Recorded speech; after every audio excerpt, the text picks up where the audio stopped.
বিজয়ার দিন সামান্য কটা উপকরণ দিয়ে বাড়িতেই দোকানের মতো এমন দুর্দান্ত টেস্টের কালাকাঁদ বানাতে পারলে খেয়ে সবাই বলবে আপনার হাতে জাদু আছে। এর জন্য মা প্রথমে গ্যাসে কড়াই বসিয়ে 1.5 লিটার দুধকে ভালো করে জাল দিয়ে তার মধ্যে ভিনিগার দিয়ে ছানা কেটে নেবে।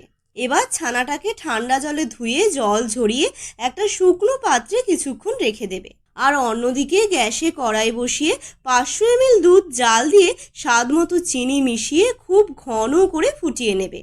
দুধ ফুটে পরিমাণে কমে এলে এর সাথে আগে থেকে ডাস্ট করে রাখা বাটার বিস্কুটের গুঁড়ো মিশিয়ে নেবে। এটা 90% মেশানো হয়ে গেলে ছানাটাকে এমন করে ভেঙে দুধে দিয়ে একটু নাড়িয়ে এর মধ্যে গুঁড়ো করা এলাচ মিশিয়ে কিছুটা গুঁড়ো দুধ দিয়ে বারবার নাড়িয়ে খুব ঘন করে মিশ্রণ বানিয়ে নেবে।